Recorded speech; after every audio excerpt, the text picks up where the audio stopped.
Hi, my name is Mickey Richardson, and I'm here to answer why the books of Ruth, Esther, and Jonah are in the Hebrew canon. The three books are not books of doctrine. They are simply apologetics. And I don't mean apologetics as in saying, I'm so sorry. They're apologetics in the fact that they address issues, they explain things, they try to expound on the status quo, either to reinforce it or to make changes to it. So, what do these three books have in common that they are expounding against or for? Well, if you look, all three of them involve the use of foreigners. Ruth herself is a foreigner. Jonah has to go to a foreign place, Assyria, the Ninevites.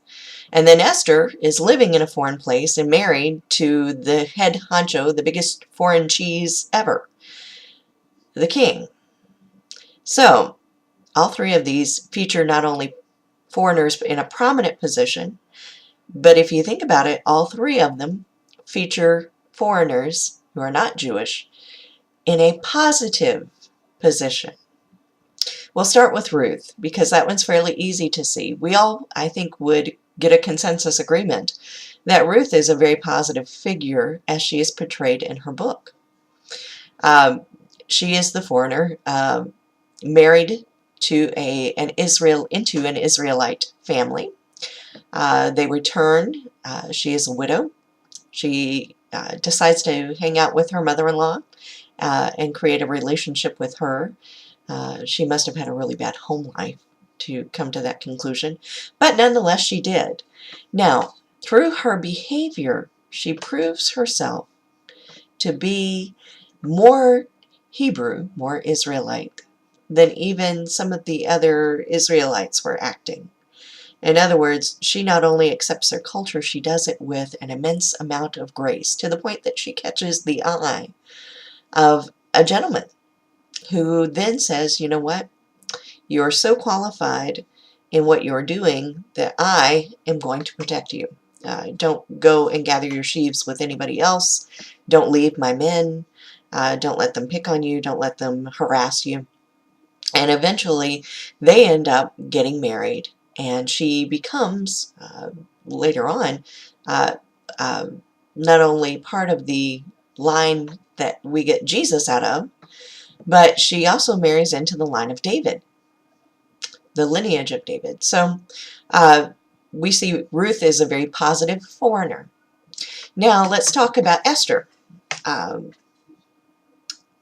I think in most respects we would all understand that the king that Esther is married to is a very positive person, that he is one who is merciful, and he acts that way in two examples. First of all, when he extends his scepter, receiving his wife, he could have cut her head off, and he didn't. He chose to receive her, and he chose to allow her entrances into his court.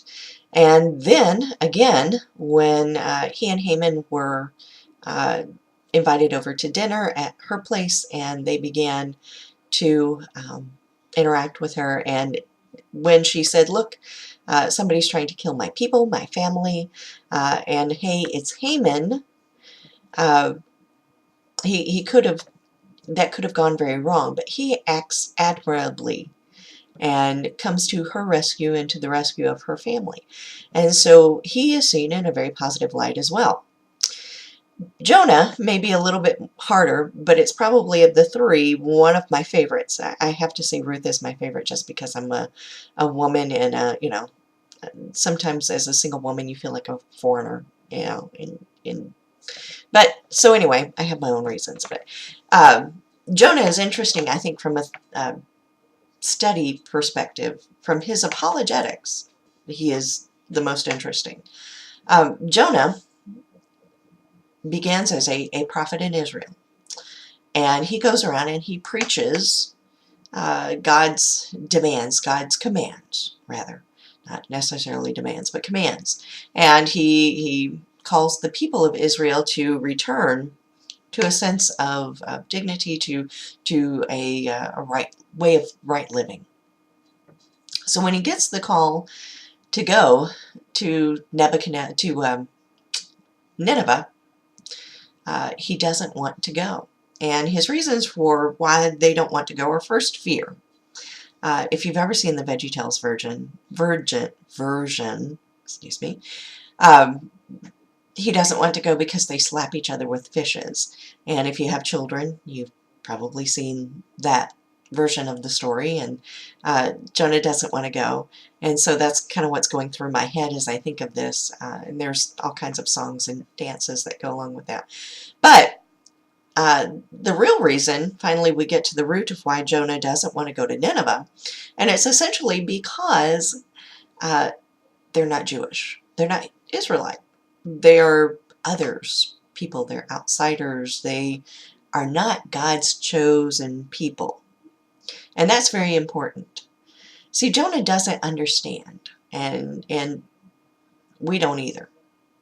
We get hung up on the whale story in Jonah. And if you notice, when I've talked about Jonah, I haven't mentioned the whale until now. That's because in the grand scheme of things, the whale is not always the big picture here.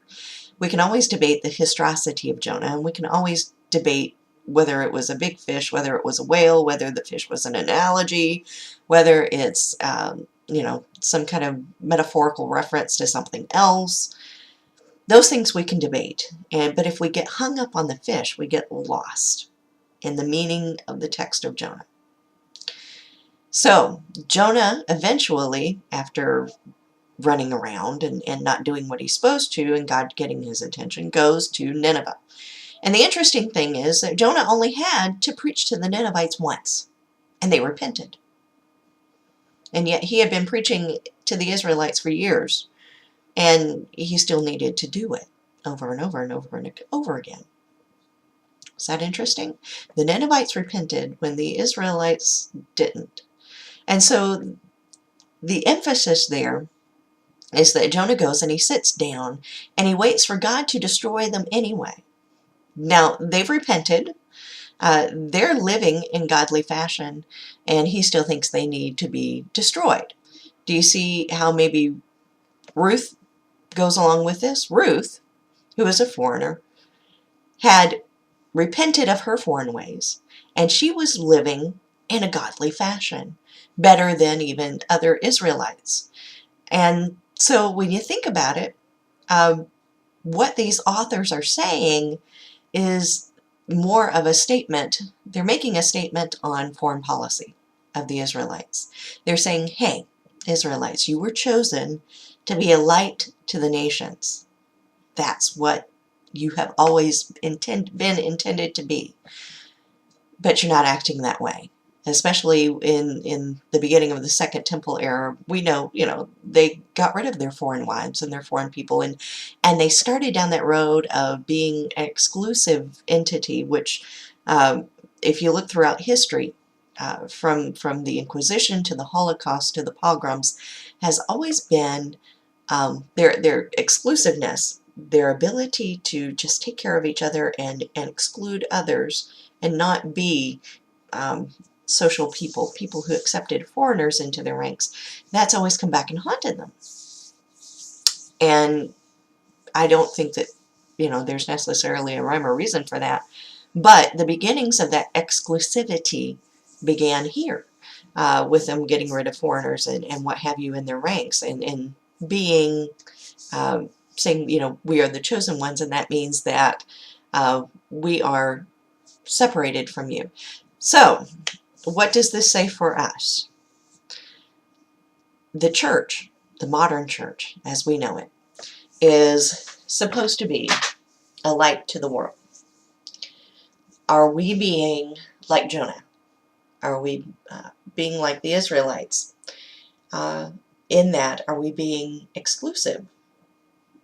Are we reaching out? Are we allowing others to come in? Are we being a light to the nation? See, the Israelites believed that because they were chosen, that meant that they were special.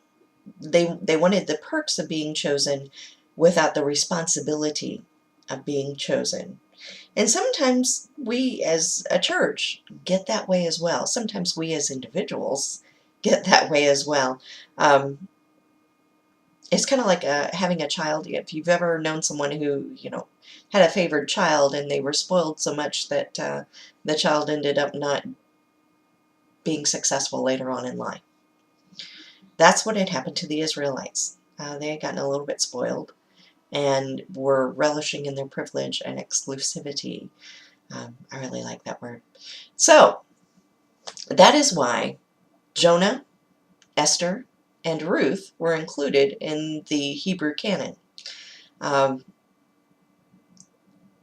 They read, to me, and this is kind of an aside, they read a lot like the apocryphal books of Susanna and Judith, especially Susanna. I like that book.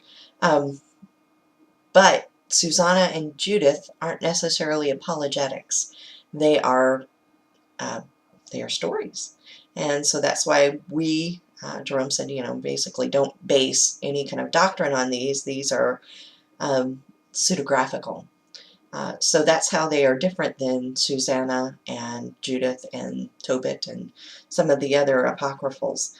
So anyway, that's why I think that those 3 books were included in the Old Testament, is because they make theological arguments. Thank you. Bye-bye.